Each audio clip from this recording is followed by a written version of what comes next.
Joining us now, former House Speaker Newt Gingrich, who is also a Fox News contributor. He's also author of the book Trump versus China. Good morning, and great to have you on the program this morning. So what do you think? Will we eventually hear from him personally on this issue? Well, I've noticed that you have more and more Democrats who are speaking up and saying that he has to answer it in some way.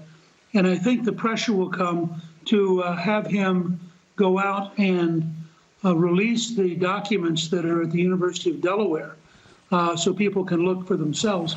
So the challenge with this kind of a charge is the sooner you can get it over, the better off you are. And the longer you take, the worse off you are, because then the story becomes about you rather than about the original problem. So I would say that from my perspective, the sooner Biden can release the documents from the University of Delaware, and the sooner you can have one statement, period, and then it will either become really serious or it'll go away. But the longer he waits, the more the act of waiting will become the issue. Interesting. Kirsten Gillibrand has now come out with a statement, and she is defending Joe Biden.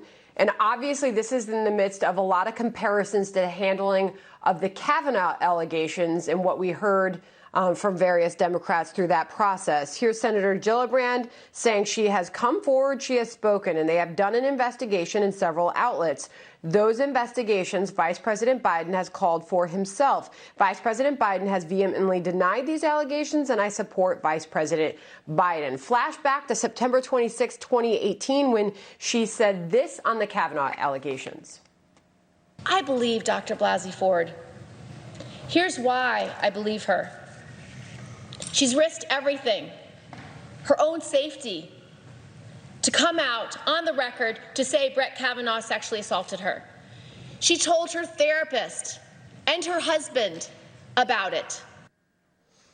So what about that, Speaker Gingrich? You've seen the comparisons. Is there a double standard here? Well, sure, there's a double standard, and it's politics. The left hated Kavanaugh. They hated the idea of President Trump having another conservative Supreme Court justice, and anything they could do to stop him was okay. On the other hand, they're now stuck with Joe Biden. I don't think anybody seriously believes that he's going to get off the ticket. So they've got to rally around their nominee. But the challenge is a significant number of Democrats, elected officials, are beginning to come out and say, you know, this really needs to be cleared up. And I think Vice President Biden would be much better off to make a statement and release the documents from the University of Delaware where his papers are. Then it's over. I mean, if they open up that archive and there is nothing there, that deeply weakens her case because she claims that she filed complaints and that they should all be in the record. So he has an easy way to end this. If he doesn't end it, my guess is the nature of the American news media, it'll just keep growing. Okay. It's now in the New York Times. It's now in the Washington Post. So even the liberal media is beginning to feel that they have to deal with it.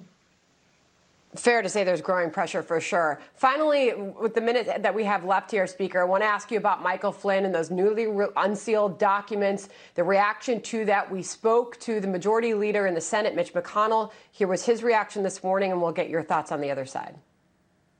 And if all of this proves to be true, you will have certainly a major error on the part of top leadership at the FBI, so which could well warrant additional charges against them. I mean, this is if true, this is very, very troubling, disturbing. The president's been tweeting about this morning, suggesting a potential pardon. Just want to get your thoughts before we let you go, Speaker. Look, I think absolutely President Trump should pardon General Flynn. General Flynn served in uniform for 35 years. We now have clear evidence, including handwritten documents, that senior FBI agents set out to destroy him. It's a grotesque abuse of power. This man has been put through amazing level of pain for serving his country. And I think that the president this afternoon or tomorrow, just pardon him and get it over with.